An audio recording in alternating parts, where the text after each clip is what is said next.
Nous sommes lundi 18 janvier 2010. Il est 10h24 dans les locaux de la FACEF. Je suis Eva Léger et j'interroge aujourd'hui Monsieur Ramón Santamaría dans le cadre du projet de création d'archives audiovisuelles à partir du recueil de témoignages de militants associatifs espagnols en Île-de-France. Si te puedes presentar dando tu apellido, nombre, fecha de Sí, nacimiento y lugar de nacimiento. cómo no, me llamo Ramón Santamaría García, nací el 9 de diciembre de 1927 en Bilbao eh, y ahora pues estoy residiendo en la región parisina, en Villejuif, en la ciudad de Villejuif. Eh, puedo explicar que en el 37, que con la guerra de España, tenía 9 años, fui evacuado a Inglaterra con mis dos hermanos mayores que yo, pero esto no se ha hecho tampoco con facilidad, puesto que aparte de Francia, que ya atravesaron la frontera pasando por Irún, cantidad de personas, mujeres y niños, que luego igual atravesaban, se iban de nuevo por la parte de Barcelona y volvían a España, otros se quedaban en Francia. Hay que decir que el gobierno británico no estuvo de acuerdo en ningún momento para acoger a los niños para salvarles de las bombas, ¿no? Y había, bueno, una campaña en Inglaterra diciendo de que era criminal lo que estaba sucediendo, que los niños morían bajo los bombardeos y que había que acogerles. Y los ingleses, el gobierno británico cambió solo cuando se produjo la masacre de Guernica. Guernica, y se habla de Guernica y se habla mucho menos de Durango, pero algunas semanas más tarde se destrozó también completamente un pequeño pueblo de Durango más cercano a Bilbao, que también hubo cantidad de muertos, ¿no? Entonces, es en estas condiciones que el gobierno vasco, que había hecho ya sus gestiones para evacuar a los niños, y con la ayuda de benévolos, ahí, por ejemplo, la duquesa de Atholl en Inglaterra, que era una parlamentaria Tory, ¿no?, de los conservadores, pues jugó un papel muy importante, y una mujer que ahora tiene un monumento que se le sí, es un monumento que está en Bilbao, que es Lea Manning, que fue una mujer que se ocupó mucho de esto, de las evacuaciones, ¿no? Y así se evacuaron a los niños. Yo, en mi expedición, pues éramos casi 4.000. Los niños, cuando fuimos creciendo, pues seguíamos siendo republicanos. Y recuerdo, porque más lo he visto después en la fotografía, e incluso lo he visto en las actualidades británicas, la llegada de los niños al puerto de Southampton, en el sur de Inglaterra, casi 4.000 niños saludando con el puño en alto y cantando la Internacional. Los ingleses dirían: aquí nos llega la plaga de Egipto. Yo no sé lo que nos llegará aquí, pero desde luego era impresionante.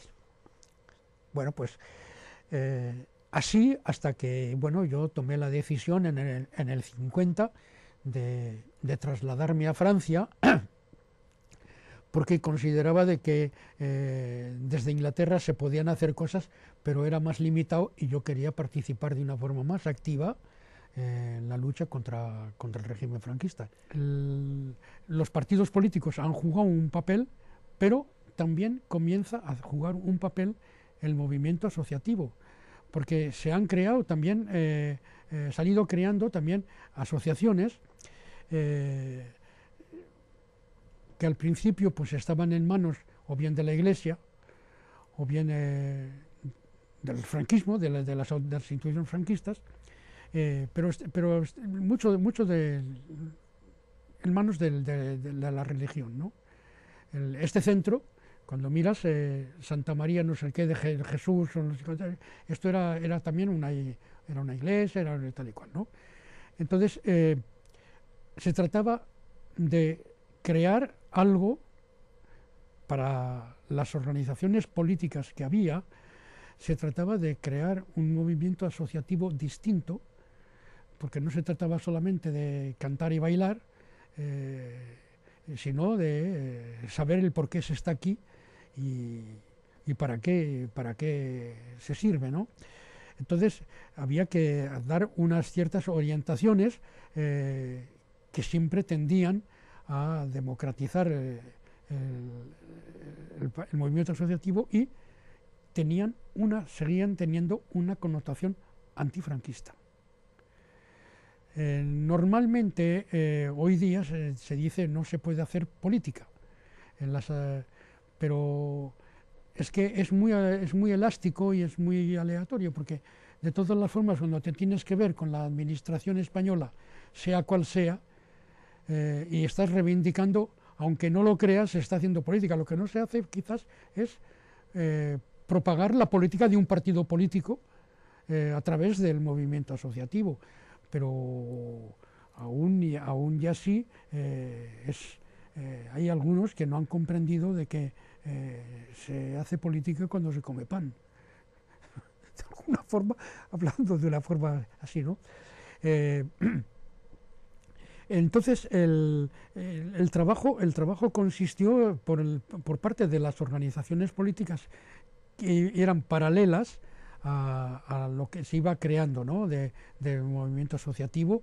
Incluso, bueno, se fueron arrancando a las autoridades españolas, se les fueron arrancando centros y demás que podían existir, como es, por ejemplo, la colonia española de Béziers. En Perpiñán los españoles construyeron su asociación, que sigue existiendo allí, y había sus reivindicaciones. Y claro, se trataba de hacer comprender de que la mejor defensa de que tiene un emigrante es el poderse defender no solo frente a las autoridades del país de acogida, sino también defenderse ante las autoridades del país de origen, porque el país de origen más bien tiende a lavarse las manos y librarse. Si hay paro en España y salen 1 millón de trabajadores españoles, pues es una parte solucionado, ¿no? Pero la cuestión se trataba de obtener derechos que no se tenían. Por ejemplo, los emigrantes no teníamos derecho a voto. No teníamos derecho a voto. Este fue voto en España, estoy hablando. Voto en España, no teníamos derecho a voto. Entonces fue una de las reivindicaciones gordas, que no solamente de los partidos políticos, pero sino también del movimiento asociativo.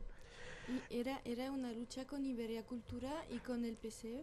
Sí, todo esto fue. Iberia Cultura surgió un poco después, pero lleva años, ¿no? Porque esto fue, Iberia Cultura se creó entonces ya, a partir de la muerte de Franco y eso. Iberia Cultura se creó entonces, aproximadamente por aquella época, porque queríamos crear un tipo de asociación que fuera cultural, pero que siguiera teniendo unas connotaciones políticas, es decir, que no nos importa nada de esto, saber el por qué estamos aquí, qué es lo que queremos. Que cuando hemos creado esta asociación, se ha creado en Nimes, en Toulouse, en Perpiñán, en Grenoble, se han creado así en cantidad de lugares, en Montpellier también, se han creado las asociaciones Iberia Cultura con esta orientación, ¿no? Y una orientación nueva. Es decir, que tienen ahí, pueden haber en Iberia Cultura pueden haber personas que no son miembros de ningún partido político, ¿no? Y por eso nosotros, en las charlas que nosotros hacemos, si ves el programa, si ves eso, pues hay cantidad de cosas que son más bien culturales que políticas.